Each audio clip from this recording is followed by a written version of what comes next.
Hello नमस्कार, पुन्हा आपल्या नवीन व्हिडिओमध्ये नवीन रेसिपीमध्ये तुम्हा सर्वांचं अगदी मनापासून स्वागत करते। तर आजची रेसिपी आहे बटाटा पराठा बटाटा समथिंग। तर त्या रेसिपीला चला आता आपण सुरुवात करूया वेळ न घालवता। सर्वात प्रथम मी बटाट्याला 4 ते 5 शिट्या मारून मस्तपैकी बटाटी शिजवून घेतलेली।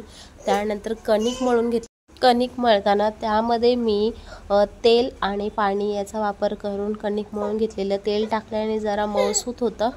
कणिक मळून झाल्याच्या नंतर 10 ते 15 मिनिटं आपल्याला ते व्यवस्थित म्हणजे मऊसूत होण्यासाठी बंद झाकण करून ठेवून द्यायचं आहे।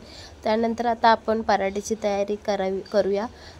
लसणाच्या पाकळ्या घेतलेल्या, 5 ते 6 मिरच्या, तुमच्या तिखटीप्रमाणे तुम्ही मिरच्या घेऊ शकता, आणि अद्रकचा एक लांब इंच अद्रकचा तुकडा, हे त्याचं वाटण करून घ्यायचं आहे। त्यानंतर मी बटाटी देखील सोलून घेतलेली, साफ उकडून झाल्याच्या नंतर त्याची सालं वगैरे काढून घेतलेली। त्यानंतर गरम तेल मी कढई करायला ठेवलेली। गरम तेलामध्ये राईला तडका मारून घ्यायचा आहे। त्यानंतर 4 ते 5 मी कढीपत्त्याची पानं देखील टाकून घेतलेली, आणि जे आपण वाटण केलेलं लसूण, मिरची आणि अद्रक, थोडीशी कोथिंबीर टाकायची वाटणामध्ये। त्याच्याने सुगंध एकदम खमंग असा येतो, आणि मस्त भन्नाट घरामध्ये सुगंध झालेला। पटकन फक्त चटणीच खाऊ अशी वाटत होती। आता आपल्याला हे व्यवस्थित चांगलं तेलामध्ये फ्राय करून घ्यायचा, थोडाफार रंग चेंज होईपर्यंत। त्यानंतर फ्राय करून झाल्याच्या नंतर थोडं शिजल्यानंतर आपल्याला त्यामध्ये चवीनुसार मीठ ॲड करून घ्यायचं आहे, हळद टाकून घ्यायची, आणि गरम मसाल्याची थोडीशी पावडर यामध्ये आपल्याला मिक्स करून घ्यायची आहे। ते देखील आपल्याला तेलामध्ये चांगले व्यवस्थित तेलामध्ये फ्राय करून घ्यायचे आहेत मसाले।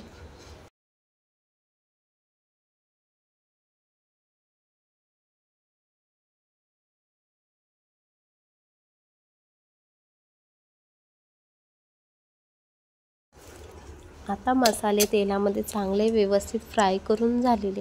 आता जी बटाटी सोलून घेतलेली त्याला मी ह्या मसाल्यामध्ये टाकून घेते। तुम्ही अगोदर स्मॅश करून देखील करू शकता, नाहीतर डायरेक्ट असे तुकडे वगैरे चुरा करून त्याला स्मॅश करू शकता। तर मी बटाटीला चांगले पहिले हे करून घेतलेलं साफ, आणि मग मी त्या मसाल्यामध्ये टाकून घेतली, आणि आता याला स्मॅश करून घेते। स्मॅश करून झाल्याच्या नंतर आपल्याला याला चम्मचच्या साहाय्याने वर खाली करून घ्यायचे पूर्ण मसाल्यामध्ये, आणि व्यवस्थित मिक्स करून घ्यायचे।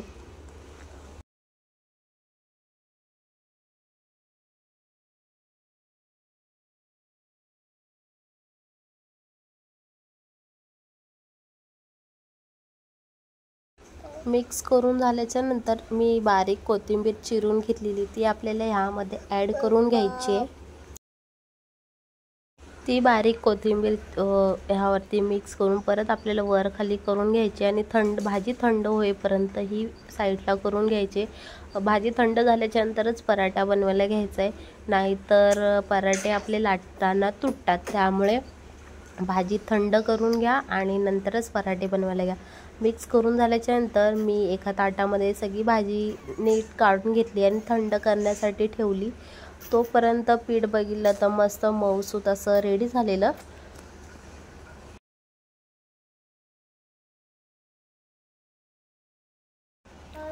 आता मी पराठ्याची तयारी करते। भाजी थंड झालेली, एक छोटा गोळा, तुम्ही तुमच्या साईजचा जो पराठा असेल, माझा पोलपाट लहान असल्यामुळे मी पिठाचा गोळा हा छोटाच घेतलेला। त्यानंतर पिठाच्या गोळ्याला पीठ लावून मस्त असं पीठ कणिक व्यवस्थित मऊसूत झालेलं आहे एकदम। त्याला पिठाचं पीठ थोडंसं लावून त्याला गोल गोल त्याची वाटी करून घेतलेली, जेणेकरून आपण जी बटाट्याची भाजी यामध्ये भरू। त्यानंतर थंड झालेली भाजी आपल्याला आपल्या गोळ्या म्हणजे जो पिठाचा गोळा आहे आपल्याला वाटी करून घेतलेली त्यात बसेल एवढी भाजी टाकायची आहे। पराठ्यासाठी बटाट्याची जी भाजी आपण रेडी केली ती यामध्ये ॲड करून घ्यायचे, आणि दोन्ही हातांनी या पिठाच्या गोळ्याची जे तोंड आहे ते बंद करून घ्यायचं। त्यानंतर आपल्याला पीठ टाकून आता लाटून घ्यायचं आहे। बघा तुम्ही, माझा पराठा अजिबात कुठून तुटला नाही, काही नाही, मस्तपैकी व्यवस्थित ते लाटून झालं आहे, कारण की आपली भाजी ही थंड झालेली। आता मी लाटण्याच्या साहाय्याने पराठे मस्तपैकी चारही बाजूंनी व्यवस्थित लाटून घेते आणि तुम्हाला मी 4 ते 5 पराठे दाखवणार आहे। भाजून देखील अजिबात तुटत नाही, काही नाही, व्यवस्थित लाटले देखील जातात आणि मस्त असे सॉफ्ट देखील होतात। मुलं खूप आवडीने खातात। मी आठवड्यातून एकदा तरी मुलांच्या टिफिनला किंवा संध्याकाळी मुलांना नाश्त्यासाठी झटपट अशी ही रेसिपी करून देते, तुम्ही देखील करून द्या। त्यानंतर माझा पराठा बघितलं असेल रेडी झालेला। तव्यावरती मी तेलाचे 3 ते 4 पहिला तेलाचे थेंब शिंपडून घेतलेली। त्यानंतर मी त्याच तव्यावरती पराठा जो लाटून घेतलेला व्यवस्थित तव्यावरती पराठा टाकून घेतला आणि आपल्याला दोन्ही साईडनी मस्तपैकी याला भाजून घ्यायचं आहे, शिजवून घ्यायचं आहे आणि पराठे देखील टम्म फुगलेले निघतात। तुम्ही एकदा नक्कीच ट्राय करा आणि मला सांगा तुमची देखील रेसिपी कशी झाली आणि व्यवस्थित पिठामध्ये आपण जे पराठ्याचं जो बटाट्याची भाजी आहे ती व्यवस्थित भरल्याने पूर्ण चारी बाजूला ही भाजी स्प्रेड होते आणि मस्त चव देखील लागते। त्यानंतर मी बटर टाकून घेतलं।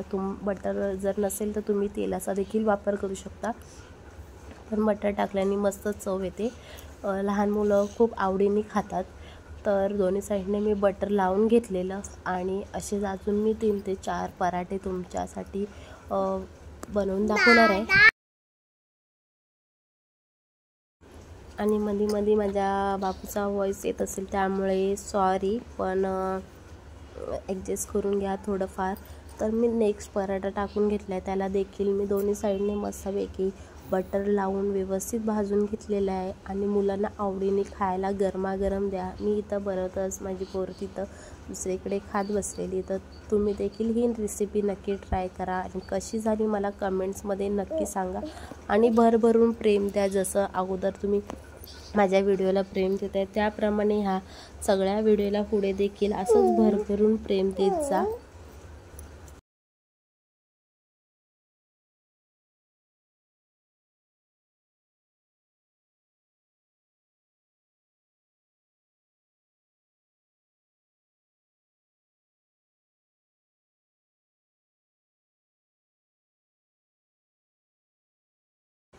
तर तुम्ही पाहिलेच असाल की मी 2-4 पराठे तुम्हाला व्हिडिओमध्ये लाईव्ह दाखवलेले, एकही पराठा माझा तुटलेला नव्हता आणि भाजी देखील बाहेर निघाली नव्हती।